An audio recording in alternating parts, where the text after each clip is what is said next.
Olá, meus irmãos, a paz do Mestre esteja com todos vocês, que Deus abençoe mais uma vez aqui numa reflexão nessa madrugada para fortalecer o nosso coração com sabedoria e esperança vinda do céu. O texto de hoje, o versículo de hoje, encontra-se no Evangelho de Jesus Cristo segundo Mateus, capítulo 3, quero ler com vocês, versículo 7, que diz assim: Mas quando João viu que muitos fariseus e saduceus vinham ao lugar de batismo, ele os repreendeu abertamente. Raça de víboras, exclamou, quem os convenceu a fugir da ira que está por vir? Glória a Deus. Irmãos, essa é uma palavra de João aos fariseus, como nós podemos ver e observar muito bem que ele tinha, vamos dizer, ele tinha um feeling justamente para quem ele dirigia a mensagem. A palavra vai dizer que João foi cheio do Espírito Santo, diferente de qualquer outro profeta, desde a gravidez da sua mãe. Ou seja, ele nasceu, irmão, ele foi o único que nasceu cheio do Espírito Santo, cheio da presença de Deus, para cumprir uma missão específica que era de preparar o caminho para a vinda do Senhor. E ele cresceu ali, ele nasceu um pouco antes, justamente propositalmente para poder pregar ali no deserto, aos arredores. E a mensagem dele tem bastante particularidades, como expressões como essa, raça de víboras. Imagina nós pregando hoje dessa forma dentro das igrejas. Eu creio que não seria muito bem-vindo. Mas nesse versículo nós aprendemos algumas coisas sobre a fala de João. Eu gostaria de compartilhar humildemente com vocês. Primeiro ele fala: mas quando João viu que muitos fariseus e saduceus vinham até o lugar de batismo, ele os repreendeu abertamente. Bom, pelo que parece, João Batista nos ensina como Jesus declara abertamente a todos que de homem nascido de mulher não houve profeta, não houve homem maior nascido. Nós podemos crer com toda a veemência de que João Batista tinha um comportamento exemplar. E muitas pessoas, irmãos, e não poucas pessoas, elas se atêm a falar de acordo com o nível de influência que a outra pessoa exerce. Ao contrário, João não. Ele nos ensina que os fariseus e saduceus, mesmo detentores de muito poder, ele falava abertamente sobre os pecados. Por quê? Porque muitas dessas pessoas, irmãos, não admitem que são falhas, elas se consideram verdadeiros deuses perto, como se fossem irrepreensíveis. E não, irmão, não mesmo. Nós só nos tornamos irrepreensíveis se nós tivermos fé em Jesus Cristo. Como Davi vai dizer, ele me escondeu em seu pavilhão. Essa é uma ação que vem do próprio Deus para aqueles que têm fé em Jesus Cristo. Mas ao contrário de qualquer outra pessoa, ela está ali suscetível a ser repreendida, sim, se não houver arrependimento em seu coração. E inclusive pode ser até o Senhor que coloque a pessoa numa situação de vergonha para que ela venha se voltar os seus caminhos no Senhor.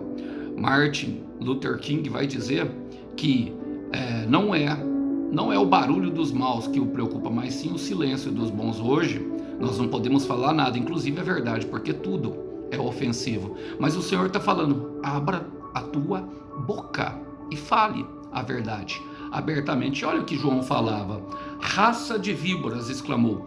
E outra coisa que eu aprendo, irmãos, nem toda pregação é para todo mundo. Foi quando ele viu que eram os fariseus e saduceus que ele exclamou dessa forma: raça de víboras. E a víbora palestina, ela tinha uma característica, ela atacava justamente as suas presas para se defender, mas quando ela via que não tinha possibilidade de se defender pelo ataque, ela se escondia em lugares escuros para que ninguém a visse, porque ela se sentia muito ameaçada. Está falando justamente do comportamento desses homens que se escondiam atrás dos seus cargos, se escondiam atrás para que os outros não vissem as suas falhas. Mas o que nós devemos aprender é justamente que tem algumas pregações, tem algumas mensagens que vêm de Deus que é destinada a um grupo de pessoas, e não tem problema nenhum nisso.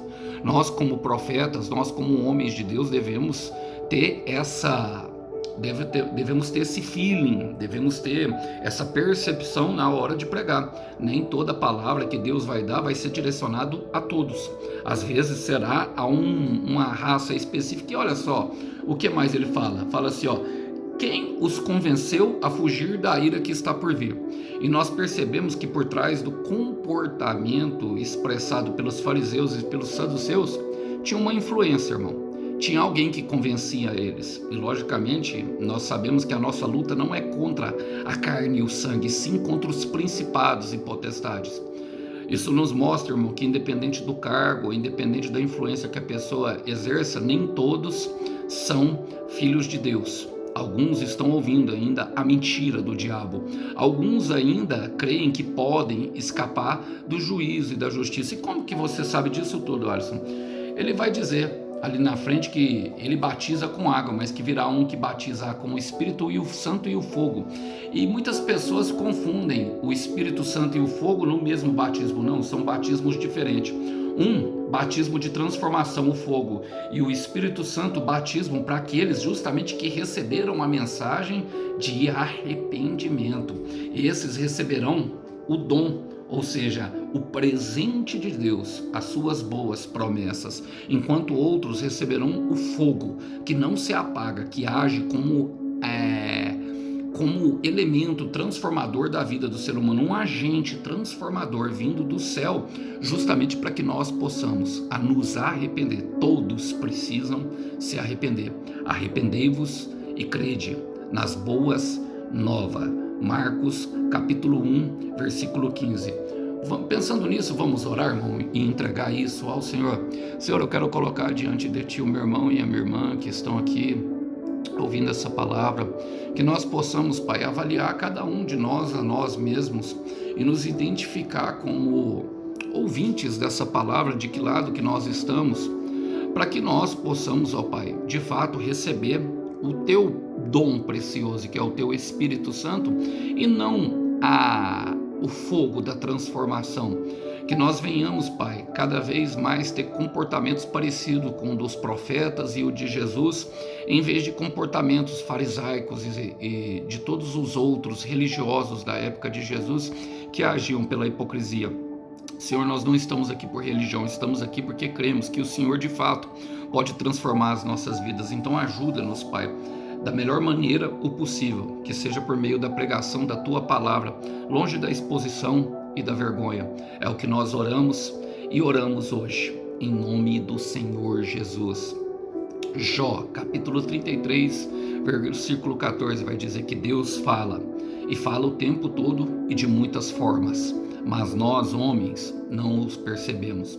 Que os irmãos possam ficar com essa breve palavra. A paz do Mestre esteja com todos. Até uma próxima. Tchau, tchau.